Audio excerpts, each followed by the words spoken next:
Jadi memang di luar itu banyak isu itu kan macam-macam, tapi sepanjang kita ini tetap berpegang teguh pada kebenaran, kita santai. Dan alhamdulillah banyak dulur-dulur setelah ngobrol kan akhirnya paham. Jadi kadang orang itu lupa bahwa namanya ilmu esa ini ilmu jujur. Nah, ilmu jujur ini kelihatannya gampang diucapkan, tapi prakteknya sulit. Mohon maaf, saya tidak akan ngomong ADART segala macam. Saya sebenarnya tidak terlalu senang ngobrol seperti itu, karena waktu itu juga bila mana hukum tidak bisa menyelesaikan permasalahan, terus organisasi juga tidak bisa menyelesaikan permasalahan, kita kembali kepada tujuan kita berkumpul, itu persaudaraan. Dan jujur saya sendiri itu heran kepada para sesepuh itu yang bisa merancang mukadimah itu sudah bisa memprediksi gitu. Alinea terakhirnya ditutup dengan sekedar syarat bentuk lahir disusunlah organisasi persaudaraan Setia Tridharti. Sekedar syarat bentuk lahir, artinya ini bukan hal yang utama. Di bukunya Pak Jendro Darsono itu tertulis organisasi bukan hal yang prinsip.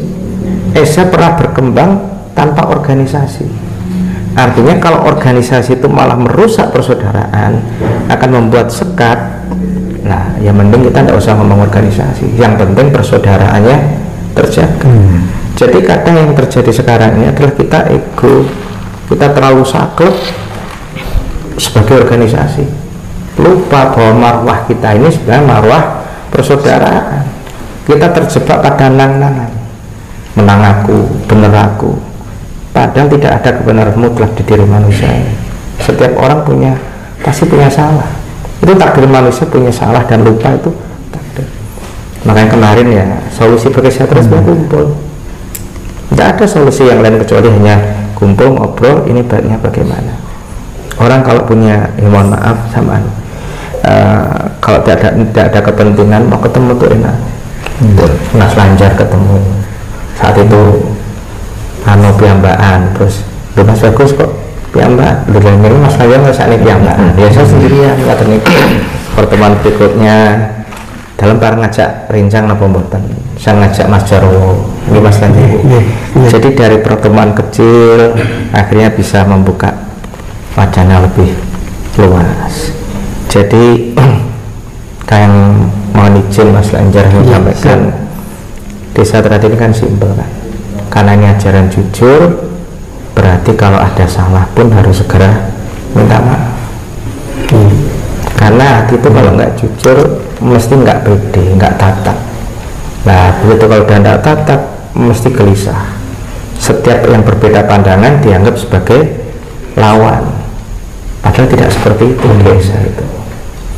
Jadi istilahnya apa, lawan diskusi ini ada pasti akan menghasilkan satu keputusan yang baik, bukan musuh ya. Kalau musuh itu kan selamanya. Nah makanya dengan Mas Lanjar ketemu ngobrol akhirnya jadi kalau ada kelebihan kekurangan ya kita padukan bareng-bareng gitu. Yang pasti itu saya senangnya gitu. Jadi kalau ada dari rombongan, bahkan mohon maaf mungkin saksinya banyak, kalau ada yang dari pihak Mas Taufik mau jalan ke Padepokan atau ziarah, saya tidak pernah Mas Pripur, gak foto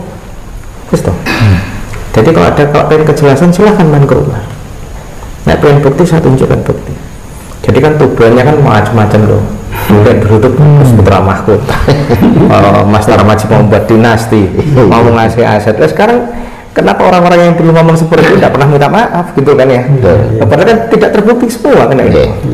Yang pasti tidak boleh ada kezaliman di Desa Tridharti, itu yang pasti. Kalau ada kezaliman ya pasti alam akan berbicara lain, karena kita sama-sama sederajat di hadapan Allah. Itu tidak ada bedanya, hanya niat baik kita itu yang akan menjadikan kita berbeda. Makanya saya senangnya itu di sini di forum itu ya kita punya niat yang baik yang sama.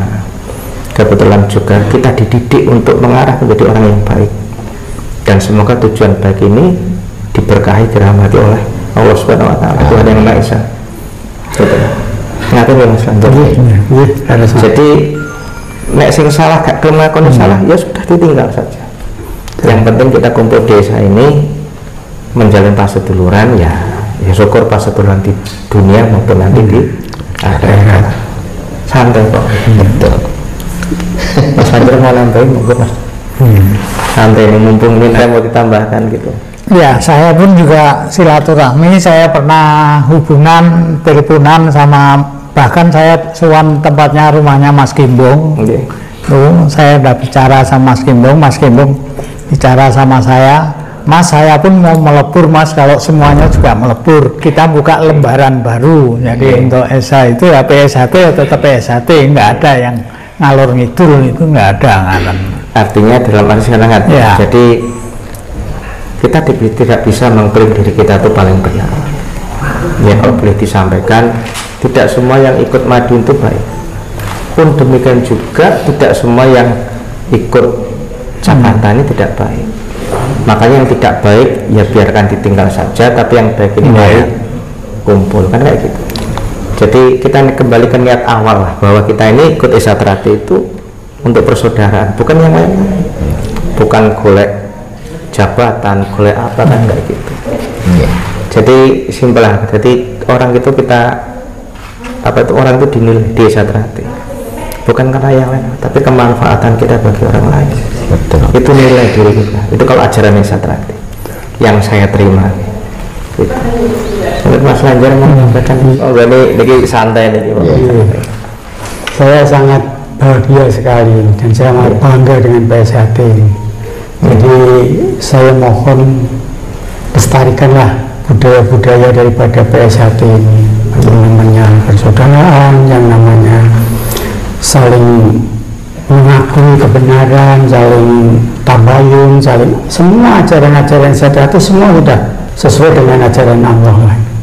Dan saya sudah meyakini, saya sudah mungkin diantara dulur-dulur yang hadir ini mungkin paling tinggi nilai umurnya saya. Dan saya sudah merasakan dengan Esa Trate itu saya sangat bahagia sekali. Itu perjalanan hidup itu bisa mudah sekali kalau kita benar-benar melaksanakan Esa Trate.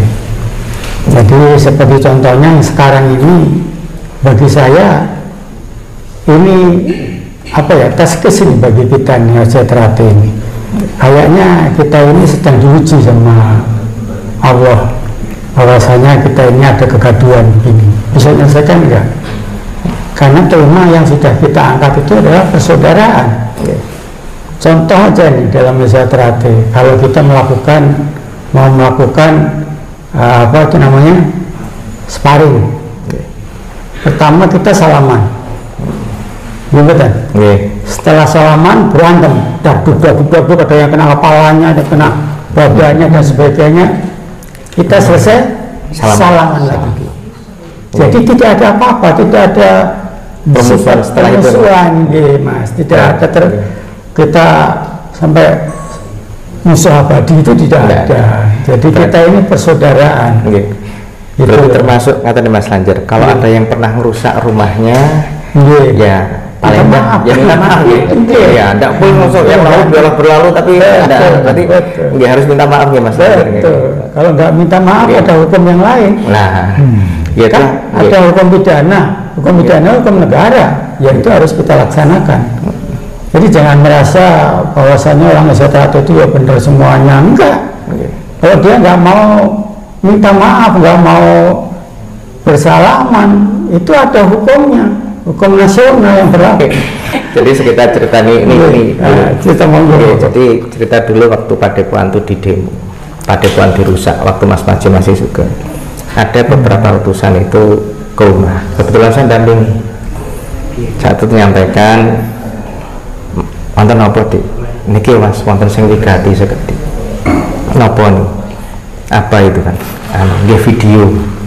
Nah, ya sudah video saya terima, tapi mohon maaf tidak saya tonton. Ini penyampaian dalam bahasa Jawa, cuman ini saya terjemahkan bahasa Indonesia. Jadi banyak dulur-dulur itu dari cabang itu minta saya untuk menghukumkan pelaku pengrusakan Padepokan dengan dalih beragam. Tapi sampaikan saja ke dulur-dulur itu, saya tidak akan melaporkan, tidak akan memperkarakan secara hukum. Bagaimanapun juga itu adik-adik saya, yang bertanggung jawab mengesahkan adalah saya. Ya saya anggap saja belum mengerti Esa ini apa, ya sudah. Jadi yang saya tangkap di situ nilai persaudaraan itu lebih besar.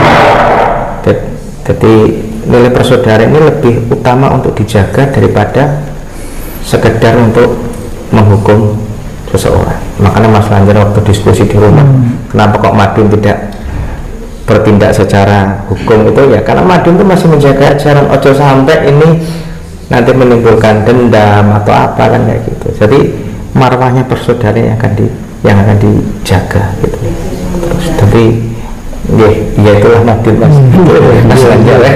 Jadi kita maju mundur kan, bahkan itu sekedar hanya mungkin teguran saja. Terlebih kalau ada apa-apa kan ada biasanya kalau pengaduan kan pasti ada mediasi. Kalau mediasi selesai ya sudah. Nah harapannya ini mungkin dalam skala lebih luas di ngobrol-ngobrol ini juga mengarah ke hal tersebut. Kita mencari yang terbaik. Gitu. Ngaten Mas Lani. Ikhtiar kita bersama. Mungkin Mas Eko ini jauh-jauh saking Pontianak yang malah. Ya, saya hubungan dengan Kang Mas Tarmaji itu sebetulnya udah lama juga. Jadi mulai dari 92, 93, terus saya 96 itu merintis Malaysia. Di Malaysia itu atas izin dengan Mas Tarmaji. Di situ saya pendekatan dengan wilayah sana dari Sarawak Malaysia. Saya ketemu dengan rumput silat sana. Ya risikonya ya pertama-tama memang ya berat istirahat, dan tujuan saya untuk mengembangkan di Malaysia itu sebetulnya banyak saudara-saudara kita yang merantau di sana. Dia juga sebagai TKI, bagaimana untuk kita perlindungan kita untuk supaya kalau ada apa-apa itu ada yang melindungi itu. Jadi saya dengan pihak kepolisian dari Malaysia kita ada hubungan baik. Saya masuk ke konsulat, di konsulat diterima dengan baik. Ya akhirnya saya saya berjanji dengan Mas Tarmaji waktu itu, gimana Mas kita akan pertemuan dengan rumpun silat Sarawak sama dengan kepolisian. Ya udah kita atur aja tanggalnya. Itu saya sama-sama dengan Mas Maji ke Malaysia sehingga kita ada MOU di situ, kesepakatan kita bisa diterima masuk sampai sekarang istilahnya untuk kegiatan di Malaysia. Berarti Isatrat itu di mana bisa diterima, di situ langit dijunjung. Ya kadang-kadang itu. Jadi saya sendiri dengan Mas Bagio SE sampai saya waktu 93 saya ditawari untuk ke tingkat 2, istilahnya saya nggak mau Mas, hati saya belum siap. Nah bolak-balik saya ditawarin terus sampai Mas Maji sendiri pun ya nawarin saya udah pangkat nang Madiun. Ya sampai saya pun menikahkan anak saya pun bapak pun hadir rawuh ke Pontianak. Begitu saya datang ke Madiun. Ya itulah, jadi saya pun juga pada waktu itu terus ada yang mengistilahkan saya ini putra kinasih Mas Maji ini. Karena saya runtang-runtung sama Mas Maji waktu itu ya kemanapun istilahnya. Waktu itu terus juga ada permintaan dari Jakarta untuk mengesahkan siapa dulu. Kalau nggak salah isunya Pak Jokowi minta disahkan. Di Jakarta waktu itu Mas Maji udah kencanan sama saya, Mas ini pengesahan di Pontianak tanggal sekian, langsung kita berangkat ke Malaysia. Langsung ditinggal di Jakarta yang itu. Kalau mau disahkan ya datang ke Padepokan, karena unsurnya dari Padepokan di Madiun ya datanglah Madiun. Jadi nggak mau Mas Maji istilahnya ngesahkan, kok sana pejabat didatangi ngesahke di daerahnya, itu enggak, betul ngerso Mas Maji. Dan yang saya ikutin Mas Maji itu apa? Taatnya untuk sholat itu yang di dalam bis pun perjalanan waktunya sholat ya dia tayamum untuk saya ikutin itu. Jadi untuk ya contoh-contoh Mas Maji itu Sering saya ya karena saya hubungan dekat, kadang-kadang jam 3, jam 4 itu kadang-kadang teleponan sama saya gitu. Pagi gitu. Dan Mas Maji itu setiap malam jam berapapun ditelepon tetap diangkatnya gitu. Jadi nggak ada istilah nolak untuk telepon itu, nggak ada. Ya itu. Mungkin Mas Damar mau menyampaikan lagi. Jadi saya menambahkan yang pertama, kata kunci dari menyelesaikan persoalan di PSHT itu satu, silaturahim dan saresean seperti ini dengan mendudukkan rasa persaudaraan, seduluran, itu yang utama. Ketika itu dipahami dan dijalankan oleh semua pihak, tentu PSHT ini akan menjadi guyub rukun. Dan ibarat kita punya rumah sendiri, ya membicarakan tentang persoalan dari rumah itu ya jangan di rumah yang lain. Saya jadi bisa memahami betul ini. Jadi kalau ibaratnya bapak ibu bertengkar, jangan dibawa ke rumahnya Pak RT, betul. Harus diselesaikan di rumah sendiri. Itu akan tidak akan banyak dipengaruhi oleh pihak-pihak lain dan bisa mewujudkan guyub rukun itu. Tapi kalau orang tidak pernah ngurusi, tahu-tahu ngurusi SHT, merasa paling benar. Jadi kadang gini Mas Lanjar, yang kami alami itu kan pada bapak dulur-dulur yang main ke Madiun itu kan cerita bahwa ada omongan lah, kayak saya mungkin kayak istilahnya mungkin janji SHT akan dikelola secara profesional, modern, betul, pelatih akan dibayar gitu. Terus ada yang tanya kepada saya cuma jawabnya simpel juga, Mas, tunjukkan kepada saya organisasi yang katanya dikelola profesional, modern, pelatihnya dibayar, yang besarnya melebihi SHT. Dan rata-rata tidak bisa jawab.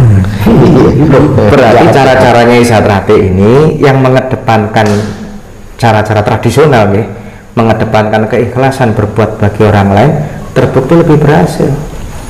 Berarti yang patut dijaga apa?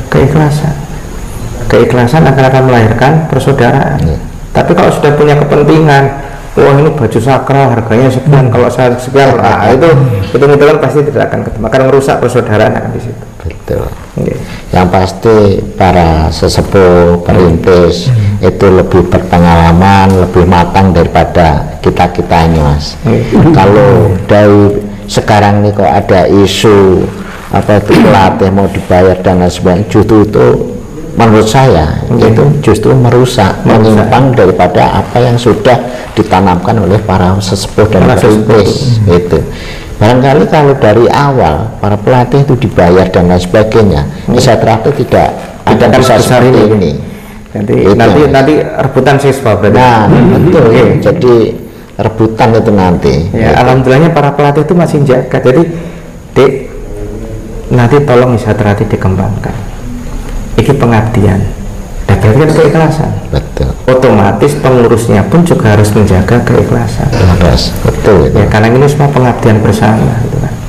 Jadi ini harus dijaga. Dulu almarhum Mas Tarmaji pernah menyampaikan begini, yang saya khawatirkan nanti suatu ketika SHT tergelincir dan akan naik lagi bila ketemu orang yang ikhlas. Artinya keikhlasan ini akan menjadi PR di SHT karena melihat masa yang besar, ada punya kepentingan, banyak kepentingan apapun lah, sehingga keikhlasannya ini tidak ada. Kalau keikhlasan tidak ada, antar saudara pasti akan curiga, akan melakukan nuduh, loh kok dia dapat, saya nggak dapat, dia dapat lah, akhirnya ini rusak persaudaraan. Ini yang ini PR sebenarnya. Jadi sama seperti ini, SHT kan munculnya seudon curiga karena mungkin non sewa ada kepentingan. Tapi kalau tidak ada suudon, kita bisa ngobrol enak, santai. Oh ternyata praduga ini ternyata tidak benar. Nanti nih Mas Landi. Wow, tadi yang di awal kita sampaikan, dulu medun katanya kaku, kolot, susah diajak ngobrol. Betul. Ternyata semua terbantahkan itu Mas. Sehingga kalau ada yang kaku seperti itu, berarti dia patut dipertanyakan keesaannya atau pemahamannya terhadap esa. Betul. Ya hal-hal banyak yang dilakukan dengan cara-cara yang sebenarnya tidak sesuai lagi dengan ajaran, termasuk akan memberi pengabdian. Pamrihnya bukan pengabdian lagi, tetapi berarti forum ini juga sepakat bahwa kita akan menjaga pengabdian tadi. Sepakat, Mas, sangat sepakat. Kalau ndak sepakat, non sewu. Mas Eko ini jauh-jauh dari Pontianak, dekat sendiri loh Mas Eko. Iya. Dengan biaya sendiri, Mas Lanjar juga demikian sama. Apa tahu yang dipikirkan PSHT, bukan bagaimana persaudaraan ini bisa betul Mas. Tapi ya banyak juga Lanjar menyampaikan ke kami Mas Dana, Mas Lanjar tidak minta apa-apa, nggak terlalu betul. Jadi hanya pengen SHT kuyup rukun sama seperti itu. Betul Mas. Ya, saya tahu persis non sewu, sering diskusi dengan beliau Mas Lanjar itu. Jadi berpikirnya ya PSHT, bukan yang lain-lain. Berarti kalau yang menghalangi istilahnya arah ke arah kebaikan yang menjaga paseduluran ini patut diduga yang akan kepentingannya terganggu. Betul. Atau mungkin dia persatu ini rukun, dia rukun, dia tidak akan mendapat tempat. Nah, biasanya ini yang menjaga akar konflik ini terus. Betul Mas. Jadi makanya kalau kita sepakat bahwa persaudaraan ini yang